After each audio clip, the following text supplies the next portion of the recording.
வணக்கம் நண்பர்களே. இந்த மாதிரி இருந்தால் தான் காலேஜ் போகவே தோணுது. காலைல ஏந்திச்சதும் பாட்டு ஓடிட்டு இருந்துச்சு. அது கொஞ்ச நேரம் கேட்டு குளிச்சுட்டு காலேஜ் கிளம்பியாச்சு. பஸ்ஸுக்கு போனது ஏதோ பெரிய பஞ்சாயத்தாட்டுக்கு எல்லாம் பஸ் அட்டீஸ்லாம் நின்று பேசிகிட்டு இருந்தாங்க.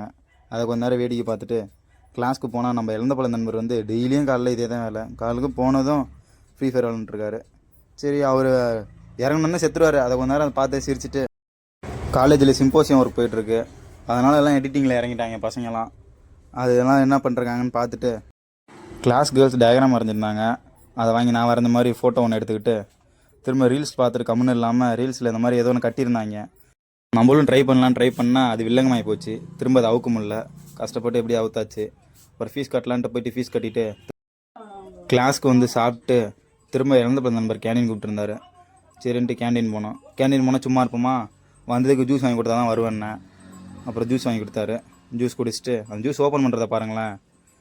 கம்மியாக ஓப்பன் பண்ணாலே ஓப்பன் ஆகிடும். ஆனால் அது பூலாம் ஓப்பன் பண்ணி கீழே ஊற்றி தேவையில்லாத வேலை பார்த்துட்ருக்காரு. அதுக்கப்புறம் நண்பர்கள் வந்து கிரிக்கெட் லீக் டோர்னமெண்ட் மாதிரி வச்சுருந்தாங்க.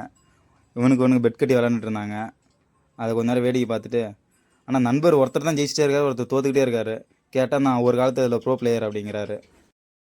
அதை கொஞ்ச நேரம் வேடிக்கை பார்த்துட்டு ஃபன் பண்ணி சிரிச்சிட்டு இருந்தோம்.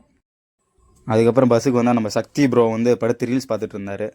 ஆனால் ரீல்ஸ் பார்க்கல, ஆள் கூட வீடியோ கால் பேசிகிட்டு இருக்காரு. நான் வீடியோ இருக்குன்னு தெரிஞ்சு தான் ஏன் அப்படியே மறைஞ்சிக்கிட்டாரு. பஸ்ஸில் அப்புறம் பிஸ்கெட் வாங்கிட்டு இருந்தாங்க. அதை சாப்பிட்லான்னு பார்த்தா ஒருத்தங்க கூட சாப்பிட விடல. எல்லாத்தையும் பிடிச்சி ஈத்து கீழே தள்ளினாங்க. இதில் தான் முக்கியமான பெரும்புள்ளி. இவன் தான் எல்லாத்தையும் பிச்சு கீழே தள்ளினான். வீட்டுக்கு வந்துருந்ததுக்கப்புறம் பாப்பாட்ட ஸ்நாக்ஸ் வேணும்னு கேட்டேன். அவங்க ஸ்நாக்ஸ் செஞ்சு கொடுத்தாங்க. அப்புறம் அதை கொஞ்ச நேரம் சாப்பிட்டு பணியாரம் செஞ்சுருந்தாங்க. அதை சாப்பிட்டு அப்புறம் அரிசி எடுக்கணுன்னாங்க. போயிட்டு அரிசி எடுத்துகிட்டு வீட்டுக்கு வந்துட்டு சாப்பிட்டு தூங்கிட்டேன். Tata bye bye.